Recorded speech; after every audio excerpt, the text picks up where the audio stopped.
اعوذ باللہ من الشیطان الرجیم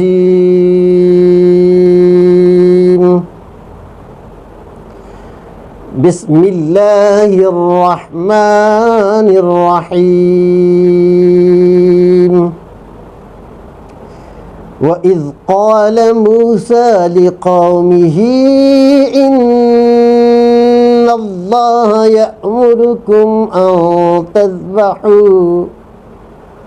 أَن تَذْبَحُوا بَقَرَةً قَالُوا أَتَتَّخِذُنَا هُزُوًا قَالَ أَعُوذُ بِاللَّهِ أَن أَكُونَ مِنَ الْجَاهِلِينَ قالوا ادع لنا ربك يبين لنا ما هي قال إنه يقول إنها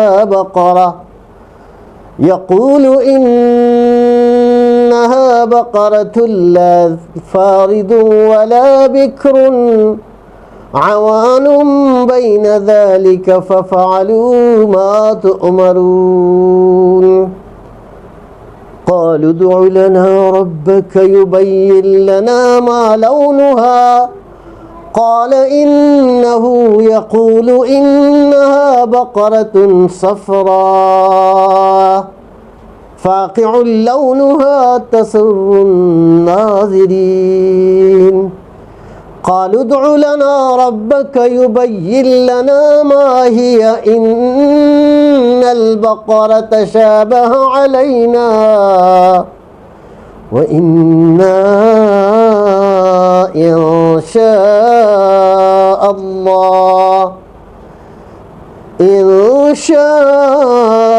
الله لمهتدون۔ اب یہ آیات جو میں نے تلاوت کی، ان آیاتوں میں ایک مسئلہ یہ پیش آیا کہ بنی اسرائیل کو اللہ تعالیٰ حکم فرما رہے ہیں وَإِذْ قَالَ مُوسَى لِقَوْمِهِ، جب موسیٰ علیہ السلام نے اپنے قوم کے لوگوں سے کہا إِنَّ اللَّهَ يَأْمُرُكُمْ أَن تَذْبَحُوا بَقَرَةً، کہ اللہ تم کو حکم دیتا ہے کہ ایک گائے کو ذبح کرو۔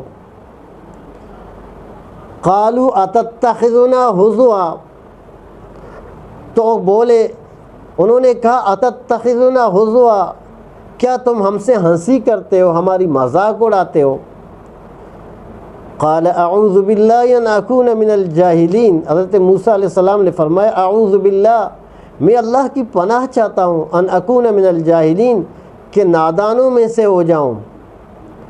قالوا ادع لنا ربک یبین لنا ما ہی، قوم کے لوگ کہنے لگے ادع لنا، دعا کریں اللہ سے ہمارے لیے، اپنے رب سے، یبین لنا ما ہی، کہ اللہ تعالیٰ ہمیں بتائے وہ کیسا گائے ہو، کیسا ہو، کس طرح کا ہو۔ قال انہ یقول انہا، موسیٰ علیہ السلام نے کہا پروردگار فرماتا ہے وہ گائے لا فارض ولا بکر، نہ بوڑھا ہو نہ جوان ہو، نہ بچڑا ہو نہ بوڑھا، عوان بین ذالک، درمیان میں ہو، بڑھاپے اور جوانی کے درمیان میں۔ فَافْعَلُوا مَا تُؤْمَرُونَ، اور جو تمہیں حکم، جیسا کہ تم کو حکم دیا گیا وہ کرو۔ قال انہ یقول انہا، اور یہ فرمانے قالوا ادع لنا ربک یبین لنا ما لونہا، کہا انہوں نے کہ اللہ سے دعا کریں اپنے رب سے، یبین لنا ما لونہا، اس کا رنگ بیان کرے، کون سے رنگ کا ہو۔ قال انہ یقول انہا بقرۃ صفراء، انہوں نے کہا کہ اپنے پروردگار سے اس کے رنگ کے بارے میں پوچھو۔ موسیٰ علیہ السلام نے کہا پروردگار فرماتے ہیں یقول انہا بقرۃ صفراء، اس کا رنگ گہرا زرد ہو، فاقع لونہا تسر الناظرین، اور اس کا رنگ گہرا زرد ہو، دیکھنے والوں کے دل کو خوش کر دیتا ہو۔ اور پھر آگے کہہ لے قالوا ادع لنا ربک یبین لنا ما ہی، آپ دعا کریں اللہ سے کہ ہم کو بتا دے وہ کس طرح کا ہو۔ ان البقرہ تشابہ علینا، کیونکہ بہت سے بیل ہمیں ایک دوسرے سے مشابہ، ایک دوسرے کے ایک طرح کے لگتے ہیں، ایک دوسرے کے مشابہ ہیں۔ وَإِنَّا إِن شَاءَ اللَّهُ لَمُهْتَدُونَ، بے شک ہم راہ کو پا لیں گے، ہم ہدایت پر رہیں گے، ہم سیدھے چلیں گے۔ تو حضرت موسیٰ علیہ السلام نے فرمایا قال انه یقول انها بقرۃ لا ذلول تثیر الارض ولا تسقي الحرث۔ قال موسیٰ نے کہا یقول انه یقول، بے شک اللہ فرماتے لا ذلول، نہ کہ وہ مشقت برداشت کرتا ہو، تثیر الارض، نہ کہ وہ زمین جوتتا ہو، ولا تسقي الحرث، نہ کھیتی کو پانی دیتا ہو، مسلمۃ لا شیۃ فیہا، اور اس میں کسی طرح کا داغ نہ ہو، صاف شفاف ہو۔ قالوا الآن جئت بالحق، وہ کہنے لگے اب تم نے سب باتیں درست بتا دی۔ قالوا الآن جئت بالحق، اب تم نے صحیح بتا دی، حق بتا دی۔ فذبحوها، اس نے ذبح کر دیا گائے کو، بیل کو۔ وما کادوا یفعلون، جو ایسے کرنے والے وہ تھے نہیں۔ اس کے تفسیر میں یہ کہ اللہ تعالیٰ گائے کا حکم دے رہے ہیں۔ اصل میں واقعہ اس طرح ہوا کہ موسیٰ علیہ السلام کے قوم میں ایک بہت بڑا واقعہ پیش آیا۔ مختلف تفسیروں میں مختلف باتیں لکھی ہوئے ہیں اس میں۔ اب اللہ تعالیٰ مقتول کا قصہ بیان فرماتے ہیں۔ اللہ نے فرمایا جب تم لوگوں نے عامل نامی آدمی کو قتل کیا، پھر اس کے قتل کے بارے میں تم اختلاف میں پڑ گئے ہو، اور تم نے اس کو خفیہ رکھا، چھپایا، لیکن اللہ تعالیٰ اس کو ظاہر کرنا چاہتا ہے۔ چنانچہ اللہ فرماتے ہیں ہم نے حکم دیا کہ ایک گائے کو ذبح کرو۔ گائے کا ذبح کرنا اللہ کا حکم تھا، قاتل کو ڈھونڈنا ان لوگوں کا کام تھا۔ یعنی اللہ نے فرمایا پہلے میرے حکم کی فرمانبرداری کرو، جب تم گائے کو ذبح کرو گے تو میری حکم کو مانو گے، پھر میں آپ کو بتاؤں گا، میں تمہیں بتاؤں گا قاتل کون ہے۔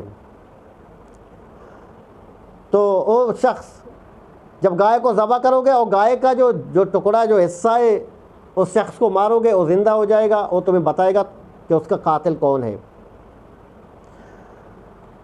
اس کی پونچھ یا زبان کا اعضا لگاؤ، جیسا کہ اللہ تعالیٰ نے عامل کو زندہ کیا، اسی طرح مرنے کے بعد مردہ لوگوں کو اللہ تعالیٰ زندہ کرے گا، اور تمہیں بھی زندہ، اللہ فرماتے ہیں میں زندہ کروں گا۔ جیسا کہ حضرت عزیر علیہ السلام کو 100 سال تک اللہ تعالیٰ نے مردہ رکھا، پھر 100 سال کے بعد عزیر علیہ السلام زندہ ہو گئے، مرنے کے بعد اٹھ گئے۔ لیکن عامل کے زندہ ہونے، اس کے قاتل کے معلوم ہونے کے بعد تمہارے دل پتھر سے بھی زیادہ سخت ہو گئے۔ تو یہ عامل اس شخص عامل ہوتا کہ جس کو قتل کیا گیا تھا، اور قتل اس کے بھتیجے نے کیا تھا۔ اس کے بھتیجے نے پتہ ہے کیوں قتل کیا تھا؟ اس کا بھتیجا تھا لالچی۔ عامل کے پاس بہت سارا مال تھا، مال دولت، بڑا دولت مند شخص تھا، اور اس کے کوئی بیٹا، اس کا اولاد نرینہ نہیں تھا، اس کی ایک بیٹی تھی۔ اس کا بھتیجا اس کے بیٹی کو بھی دیکھ رہا تھا، اس کی نظر میں تھا، اور اس کے مال و دولت پر یہ انتظار کرتا رہا، یار یہ بڈھا مرتا نہیں ہے، یہ کب مرے گا؟ جب یہ مرے گا تو اس کا مال میرے قبضے میں آئے گا۔ بہت انتظار کیا، آخر کا موت و زندگی اللہ کے ہاتھ میں ہے۔ ایک دفعہ اس نے عامل کو لے گیا بہت دور جنگل میں، ویرانے میں، اور اس کو وہاں پر قتل کر دیا۔ پھر آگے ایک گاؤں تھا، ایک قلعہ تھا، بنی اسرائیل کے ایک اچھے لوگ تھے، وہ کسی یعنی کہ فسادی لوگ نہیں تھے، وہ ان لوگوں سے جدا تھے، انہوں نے فسادیوں کو اپنے پاس رکھنے نہیں دیا۔ یہ تفسیر معارف التنزیل میں لکھے ہوئے، تفسیر عباس میں بھی موجود ہیں۔ انہوں نے اس کی لاش کو، مقتول کو، جا کر اس کی لاش کو، اس کی میت کو ان کے قلعہ کے دیوار کے پاس یا دروازے کے پاس پھینک دیا، اور اس پر قتل کا الزام لگایا ان پر، اور ان سے دیت بھی طلب کرنے لگا، شور مچانے لگا کہ میرے چچا کو انہوں نے مار دیا تو مجھے دیت دے دیں۔ تو لوگ پریشان ہو گئے، موسیٰ علیہ السلام کے پاس آ گئے. تو موسیٰ علیہ السلام اس وقت اللہ کے نبی بھی تھے اور سربراہ بھی تھے، حاکم بھی تھے، بادشاہ بھی تھے. تو موسیٰ علیہ السلام نے اللہ سے دعا کی، تو اللہ تبارک و تعالیٰ نے یہی جو واقعہ بیان ہوا یہ آیات نازل ہوئی. تو پھر وہ بندہ زندہ ہو گیا، اس نے بتایا کہ مجھے فلانے نے اپنے بھتیجے کا نام لیا. یہاں ایک سوال پیدا ہوتا ہے. سوال یہ کہ پہلے گائے کا ذکر ہے نا، پہلے اللہ کا حکم کا ذکر ہے، پہلے اللہ کا حکم کا تذکرہ ہے، بعد میں جو گائے کا قصہ، مقتول کا جو مسئلہ تھا وہ بعد میں ذکر ہوا.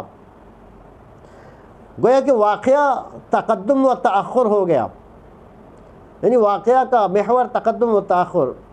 بندہ پہلے قتل ہوا، لوگ یہ گائے کا واقعہ بعد میں پیش آیا. تو اللہ تعالیٰ نے گائے کا ذکر پہلے کیا اور وہ بندے کے مقتول کے واقعہ کو بعد میں بیان کر دیا. اس کی وجہ کیا ہے؟ اس کی وجہ یہ کہ سب سے پہلے اللہ کا حکم ہے، اللہ کا حکم مقدم ہے. اسی طرح اللہ تعالیٰ نے قرآن مجید میں فرمایا وَقَضَىٰ رَبُّكَ أَلَّا تَعْبُدُوا إِلَّا إِيَّاهُ، کہ اللہ کا حکم ہے عبادت کرو اللہ کا، خاص اللہ کی عبادت کرو. وَبِالْوَالِدَيْنِ احسانا، اپنی ماں باپ کے ساتھ احسان کرو. اسی طرح وَإِن جَاهَدَاكَ عَلَىٰ أَن تُشْرِكَ بِي مَا لَيْسَ لَكَ بِهِ عِلْمٌ فَلَا تُطِعْهُمَا، اگر تمہارے ماں باپ تمہیں شرک کرنے کے لیے بولیں تو ان کی اطاعت نہ کرنا. یہاں پر اللہ تعالیٰ نے اپنے حق کو والدین کے حق پر مقدم رکھا، اور اس واقعہ میں اللہ تعالیٰ نے ذبح گائے کو مقدم رکھا کہ یہ اس کا اپنا حق ہے، اور مقتول کے حق میں دیت و قصاص وغیرہ کو مؤخر کر دیا. اس واقعہ سے حیات بعد الممات کا مسئلہ بھی حل ہوتا ہے. کذالک یحیی اللہ الموتیٰ ویریکم، جس طرح اللہ تعالیٰ نے معجزانہ طور پر اس مردہ کو زندہ کر دیا، اس نے اپنے قاتل کی نشاندہی کر دی، اسی طرح اللہ تعالیٰ قیامت کے روز تمام مردوں کو دوبارہ زندہ کرے گا. پھر حساب و کتاب، جزا اور سزا اور تمام واقعہ پیش آئیں گے. ملا علی قاری رحمۃ اللہ علیہ 10ویں صدی کے بہت بڑے محدث گزرے ہیں.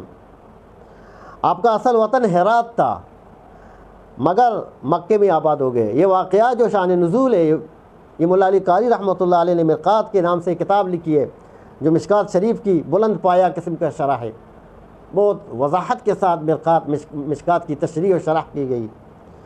بنی اسرائیل کے ایک دولت مند کا قصہ واقعہ جو بیان ہوا یہ ملا علی قاری رحمۃ اللہ علیہ نے اپنی کتاب میں بیان فرمایا.